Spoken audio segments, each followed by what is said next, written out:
اعوذ باللہ من الشیطان الرجیم بسم اللہ الرحمن الرحیم وَإِذْ قَالَ لُقْمَانُ لِابْنِهِ وَهُوَ يَعِظُهُ يَا بُنَيَّ لَا تُشْرِكْ بِاللَّهِ إِنَّ الشِّرْكَ لَظُلْمٌ عَظِيمٌ وَوَصَّيْنَا الْإِنسَانَ بِوَالِدَيْهِ حَمَلَتْهُ أُمُّهُ وَهْنًا عَلَى وَهْنٍ وَفِصَالُهُ فِي عَامَيْنِ أَنِ اشْكُرْ لِي وَلِوَالِدَيْكَ إِلَيَّ الْمَصِيرُ وَإِن جَاهَدَاكَ عَلَىٰ أَن تُشْرِكَ بِي مَا لَيْسَ لَكَ بِهِ عِلْمٌ فَلَا تُطِعْهُمَا وَصَاحِبْهُمَا فِي الدُّنْيَا مَعْرُوفًا وَاتَّبِعْ سَبِيلَ مَنْ أَنَابَ إِلَيَّ ثُمَّ إِلَيَّ مَرْجِعُكُمْ فَأُنَبِّئُكُم بِمَا كُنتُمْ تَعْمَلُونَ صدق اللہ العظیم۔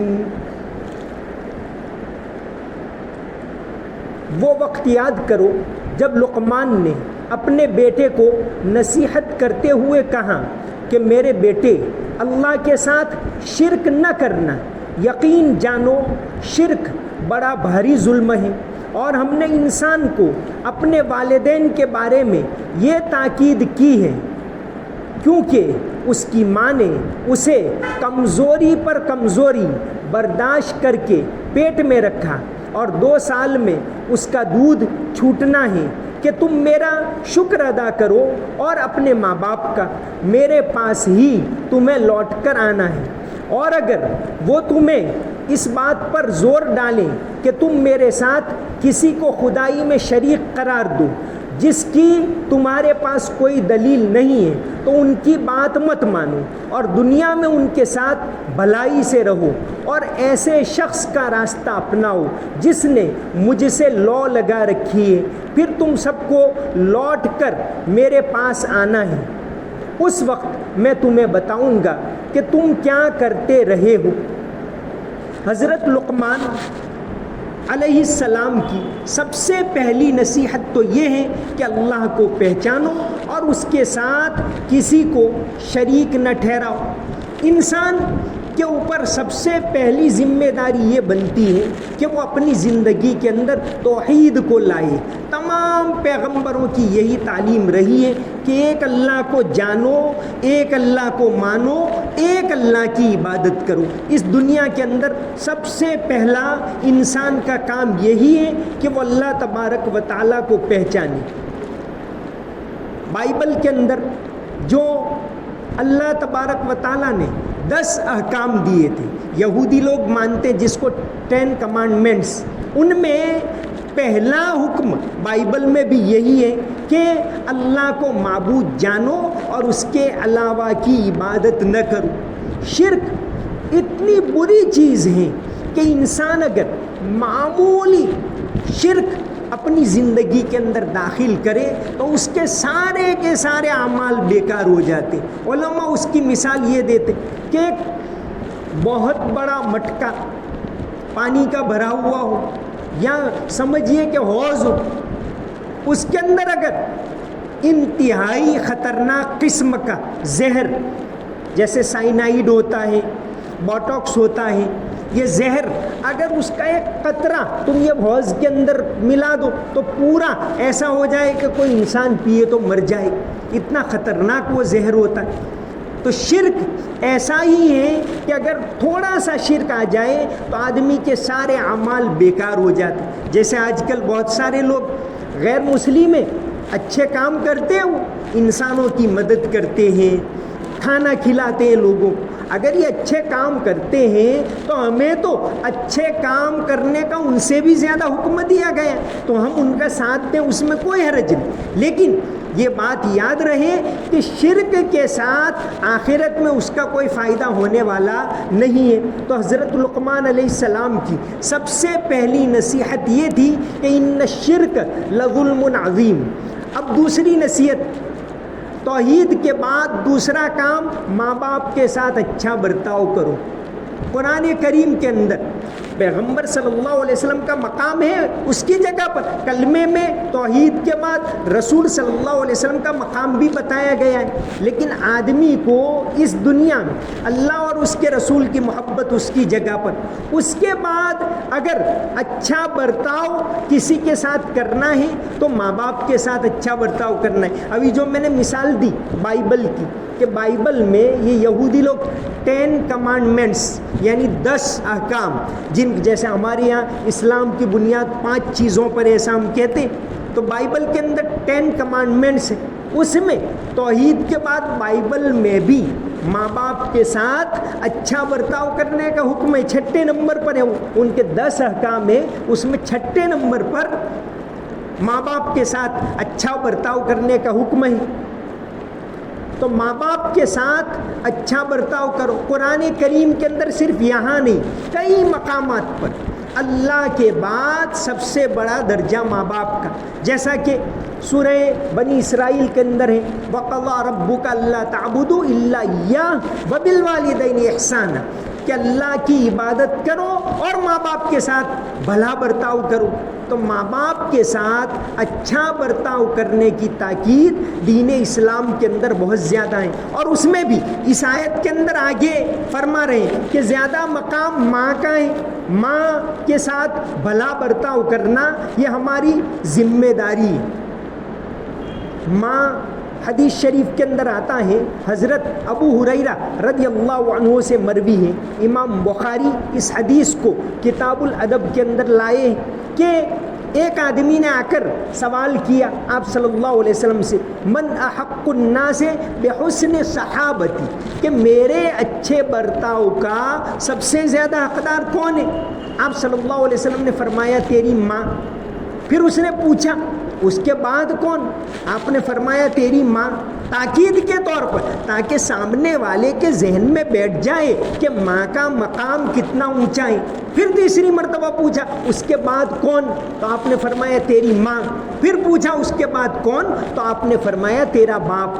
تو ماں کا مقام بہت زیادہ ہے. تو یہاں حضرت لقمان علیہ السلام کی نصیحتوں میں دوسری جو نصیحت ہے, لیکن چونکہ حضرت لقمان علیہ السلام یہاں اپنے بیٹے کو نصیحت کر رہے ہیں, بیٹے کو نصیحت کرے, بیٹے کو یہ کہے کہ بیٹا میری تعظیم کرنا, تو اس میں ذرا اپنی غرض معلوم ہوتی. اس لیے اللہ تعالیٰ نے یہ دوسری نصیحت الگ انداز میں کہی کہ اللہ حکم کرتا ہے کہ تم ماں باپ کے ساتھ اچھا برتاؤ کرو. اللہ تبارک و تعالیٰ حکم دیتے ہیں کہ ماں باپ کے ساتھ بھلا برتاؤ کرو.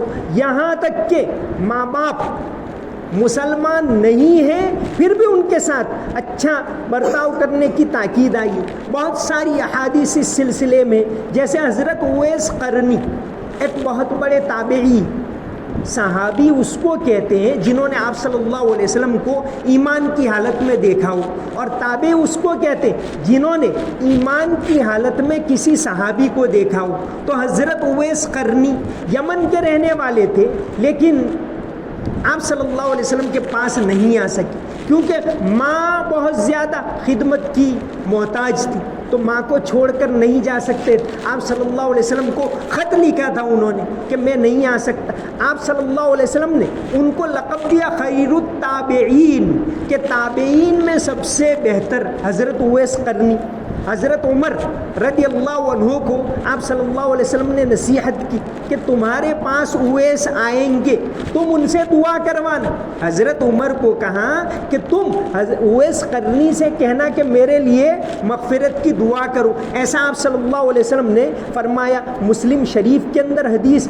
تو قرن قبیلے کے وہ تھے, اویس قرنی یمن کے رہنے والے تھے. حضرت عمر رضی اللہ عنہ کے زمانے میں آئے, جب یہ قبیلہ حج کرنے کے لیے آیا تو حضرت عمر نے تلاش کروایا کہ ان کے اندر کوئی اویس ہیں, ان کو بلوایا اور حضرت عمر نے ان سے درخواست, ایک بڑے صحابی اور بڑے صحابی, انہوں نے حضرت اویس قرنی سے درخواست کی کہ میرے لیے مغفرت کی دعا کرو, کیونکہ مجھے اللہ کے رسول صلی اللہ علیہ وسلم نے حکم دیا ہے کہ میں تم سے دعا کی درخواست کروں.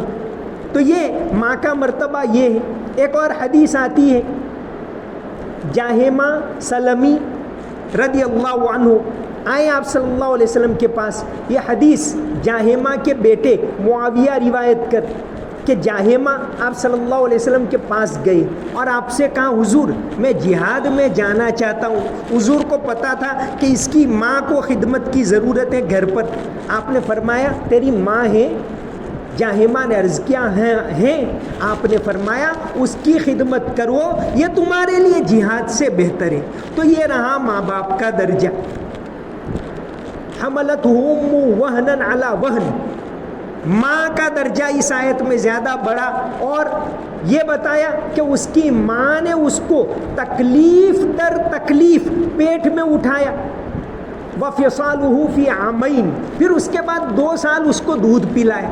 بچے کے دودھ پینے کی عمر 2 سال تک، 2 سال تک. 2 سال کے بعد اس کو دودھ چھڑا دینا چاہیے. 2 سال سے کم میں اگر چھڑا دیں تو بھی ٹھیک ہے، لیکن دودھ یہ اللہ تبارک و تعالیٰ نے نیچرل طور پر بچے کی غذا رکھی ہے، اس میں بہت طاقت ہوتی.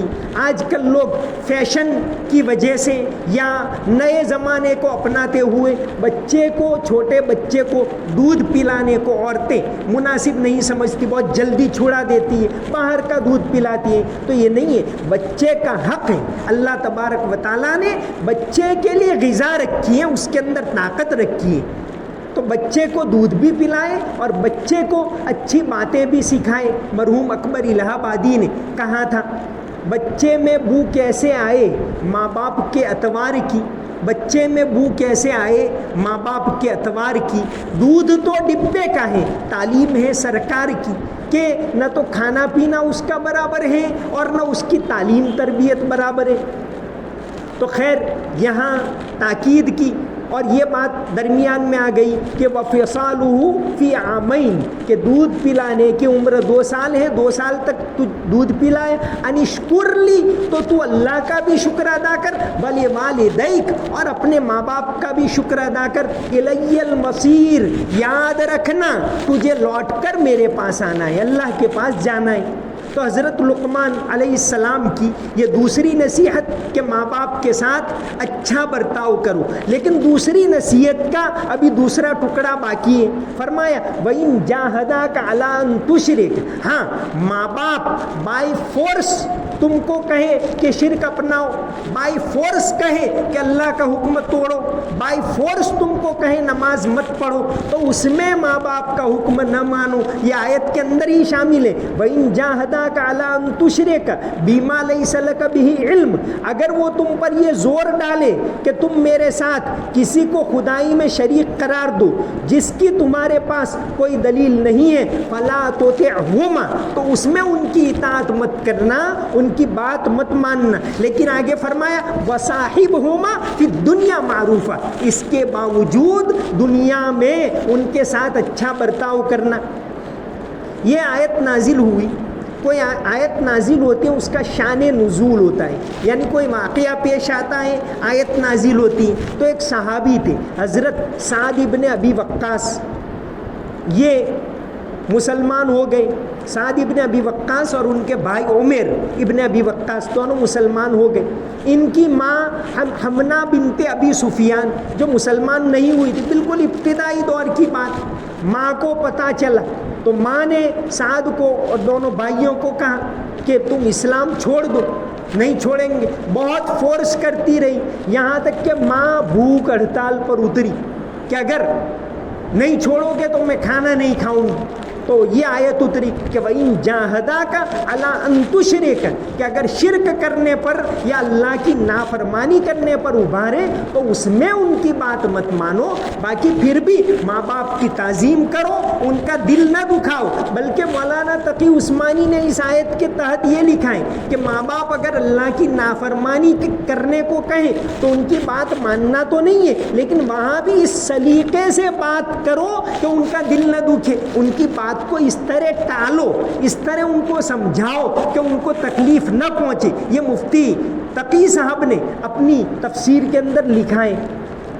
تو یہ ماں باپ کا درجہ ہے. لیکن اگر ماں باپ حکم کریں توحید سے بیزاری کا، جیسا کہ حمنا نے کہا. پھر انہوں نے بعد میں خود سعد کے سمجھانے سے, حضرت سعد رضی اللہ عنہ کے سمجھانے سے بھوک ہڑتال توڑ دی. خود سعد نے پانی پلایا.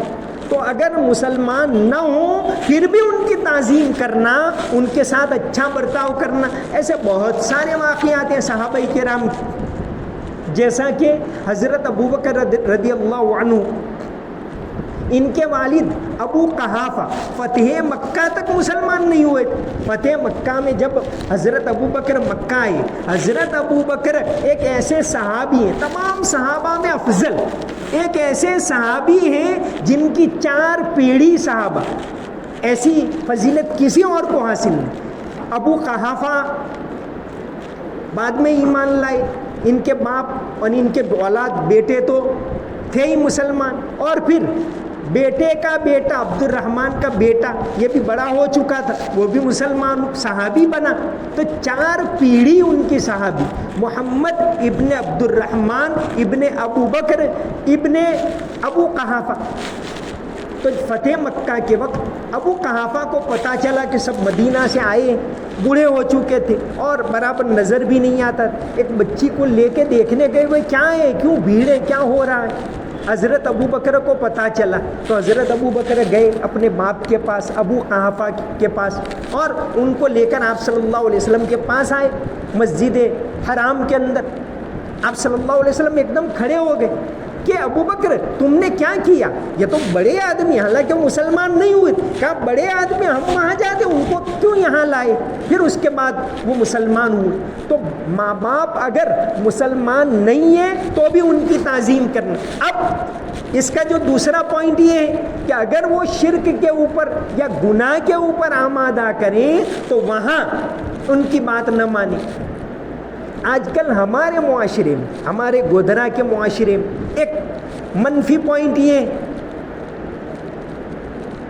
ماں اس کی جگہ پر ہے, اس کی تعظیم کرنا, اس کی بات ماننا, اس کی خبر گیری کرنا. جہاں مولانا تقی عثمانی صاحب نے یہ لکھا ہے کہ ماں باپ اگر مسلمان نہیں ہے تو بھی ان کا علاج کروانا, ساری چیزوں کی خبر رکھنا, یہ ذمہ داری ہے. یہ تو برابر ہے.